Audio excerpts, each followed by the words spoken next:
Okay, we are live. Father Miller here. Welcome back. So short stream today because this is the beginning of our diocesan retreat. Well, at least I'm leaving for it a little bit. We're having a dinner tonight and then we start the retreat. I'm actually pretty excited because the rector of the seminary where I went to school is going to be leading it, and he's actually a year ahead of me in the seminary, so he's now the rector. So yeah, it's going to be an exciting time. I didn't stream on Friday. I wanted to, but to be honest, I got a little wiped out because we just finished finals on Thursday. I had my 2 classes. I'm pretty excited because it looks like I'm going to be switching to church history this fall. So I'm pretty excited to be doing that. And I'm also pretty excited because I had my 3rd student ordained a priest. So it's one of the great joys I've had as a priest and a teacher is to see former students get ordained. So this year was my 3rd, and one of our transitional deacons, the deacon that's going to become a priest next year, God willing, will be my 4th. So I'm pretty excited about that. I've been in education. This is my first year back teaching. I've been altogether, this was my 10th year of teaching, which doesn't really seem possible. I just celebrated my 15th anniversary last week of ordination. So I'm pretty excited. Uh, it's good times right now. And with things slowing down with the summer, kind of, because I'm actually going to be on the road in 2 weeks. I have to head to North Dakota for a week because I'm going to be taking a class up there to get my license renewed. One of the classes I have to take 6 hours according to our state to be able to get my license renewed. I have a provisional license.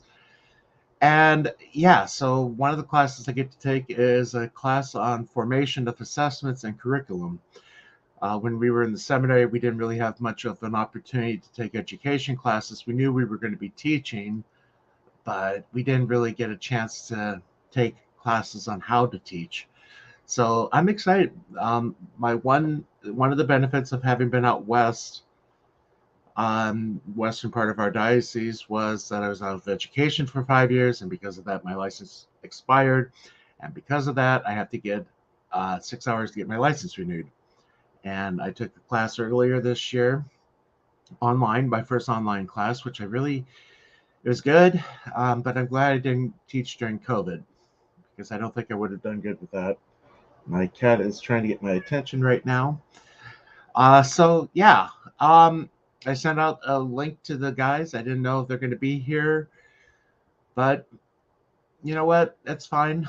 Um, Movie news, not really much out that I want to see. I don't want to see The Little Mermaid. Uh, I really don't know what else is coming out. The next movie I'm probably going to go see in the theater is Oppenheimer, and that comes out in July, I believe. And I'm actually going to be in Philadelphia during that because I'm going back to see friends. So we got a few people in the chat. Like I said, it's going to be a quick stream today. Depended if Ian or if some others showed up. Ms. Martin was here early with a rose and a wave. Good to see you. One of the things I do want to mention while I'm looking at that is that there is a thing that's happening in Missouri right now. Let me see if I can bring up the article on that. Let's see. Looking at Twitter.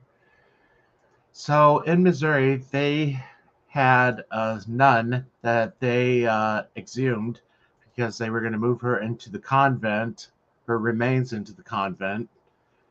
And she was buried in a simple wood box. When they dug up the box, they found that water had leaked in, that it had kind of fallen apart. So they were expecting to find just bones.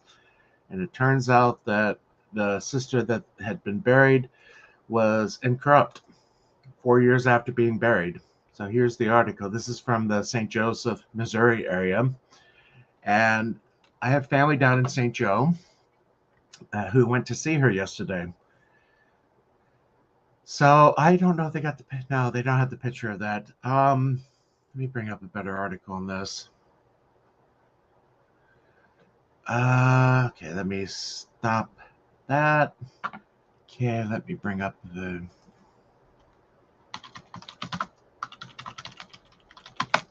And I think it's amazing that this is happening at the same time that the Los Angeles Dodgers are trying to honor the Perpetual Sisters of Perpetual Indulgence, which is horrible.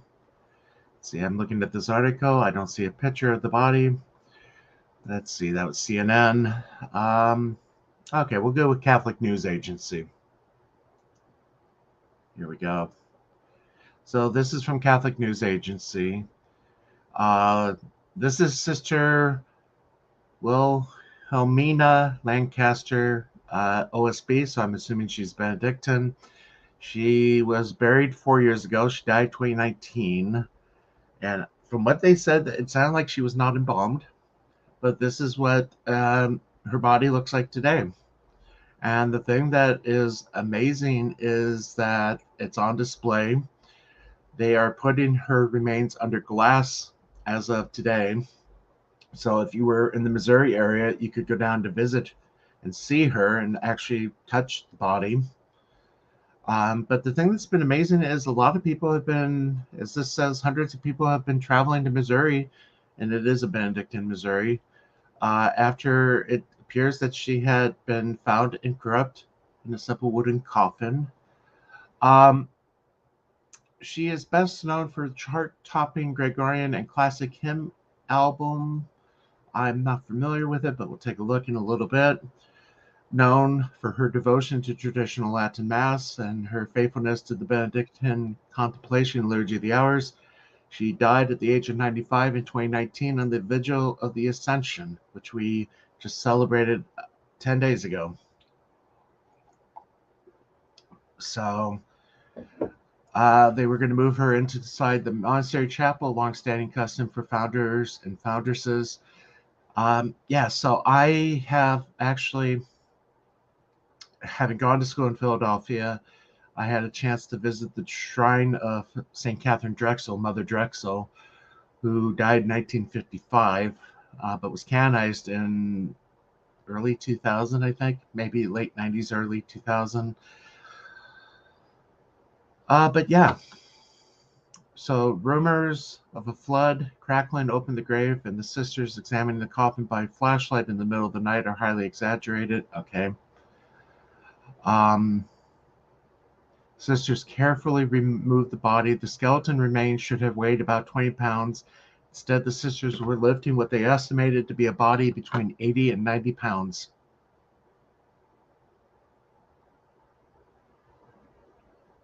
So,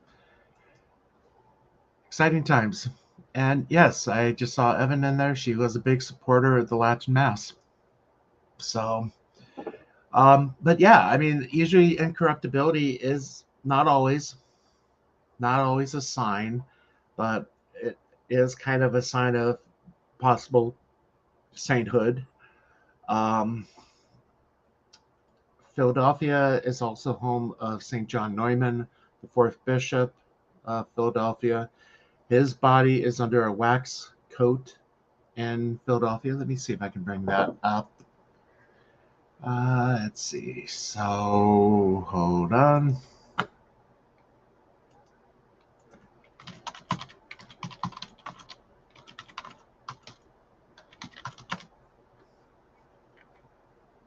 Okay, not archbishop, but bishop. Here we go. That's not the greatest picture. Let me see if we can do this. Okay, so I'm gonna stop. Yeah, I will just say I have been to the Latin Mass before I was ordained. It's a lot different. It depends which Mass you go to. If you go to a high Mass, it's going to be a lot of singing by the choir. If you go to a low Mass, it's going to be quiet, I guess.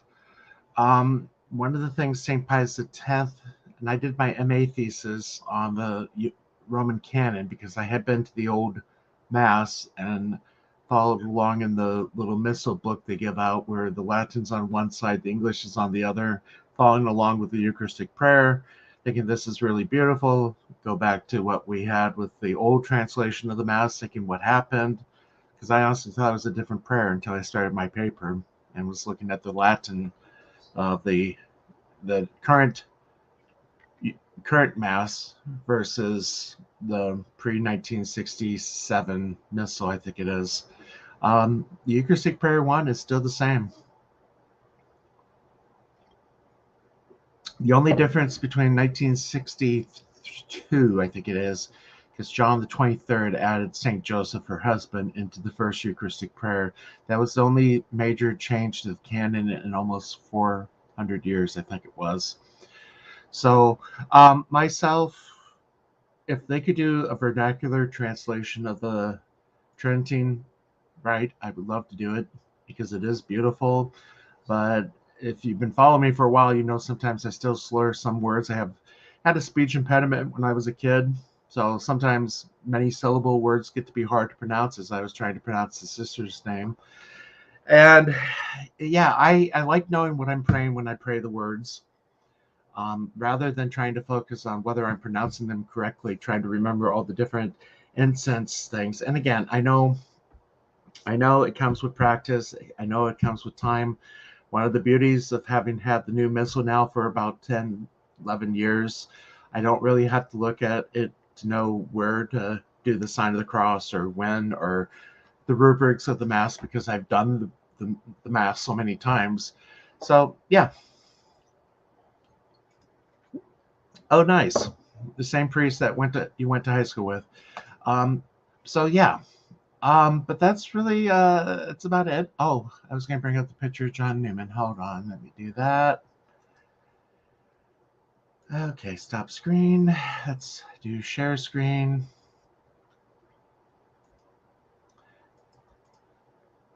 Okay, so this is John Neumann in Philadelphia.